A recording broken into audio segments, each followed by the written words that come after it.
नमस्कार ताई, आज आपण आलेलो कुंजरवाडीमध्ये या योगेश काकडे व पुष्पलता सावंत यांनाच मतदान का करायचं, आपण काय सांगताल?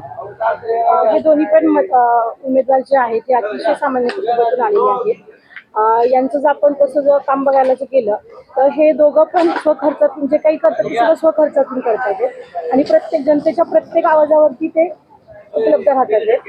आणि आपण जर आपल्या मुलांचा जर भविष्याचा विचार केला तर आपण जसं कॉम्पिटेटिव्ह एक्झाम्स म्हणतोय पेस UPSC याकरता त्यांनी फ्री ग्रंथालय वगैरे उपलब्ध करून दिलेलं आहे, जेणेकरून आमच्या मुलांचं पुढचं भविष्य जे काय आहे हे चांगल्या उज्ज्वल मार्गाला नेण्याचं कार्य ते करत आहेत। त्याचप्रमाणे त्यांचं एक पुस्तक संग्रहालय देखील आहे जिथे स्पोर्ट्समॅनशिपला पण जास्त वाव देण्याची गोष्ट हे दोन्ही पण उमेदवार करतात। आणि या दोन्ही उमेदवारांनी आपल्याला देवदर्शन घडवलेलं आहे।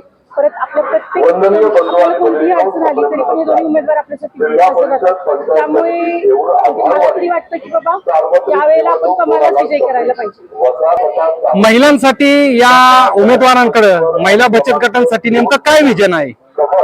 महिला बचत गटांसाठी विजन असं आहे की त्यांनी महिला बचत गटांना रोजगार उपलब्ध करून म्हणतो ना बाजारपेठ मार्केट तयार केलेलं आहे जिथे महिला त्यांच्या स्वतःची जी कला आहे क्षेत्रामध्ये प्रोत्साहन देऊ शकतात, ते वाव देण्यासाठी तिथे हे दोन्ही पण उमेदवार आहेत जे त्यांना प्रेरणा देतात। आणि प्रत्येक स्त्रीमध्ये आपण म्हणतो तशी कौशल्यता असते, कौशल्य दाखवण्याचं एक काम हे दोन्ही पण उमेदवार करतात। आणि तसं सांगायला गेलं तर या दोन्ही पण उमेदवारांनी मार्केट उपलब्ध करून दिलं आहे जिथं महिला आपल्या जे काही घरगुती गोष्टी बनवतात, जे काही कला सादर करतात त्या मार्केटमध्ये जाऊन त्यांना तिथं त्यांचा रोजगार उपलब्ध झालेला आहे।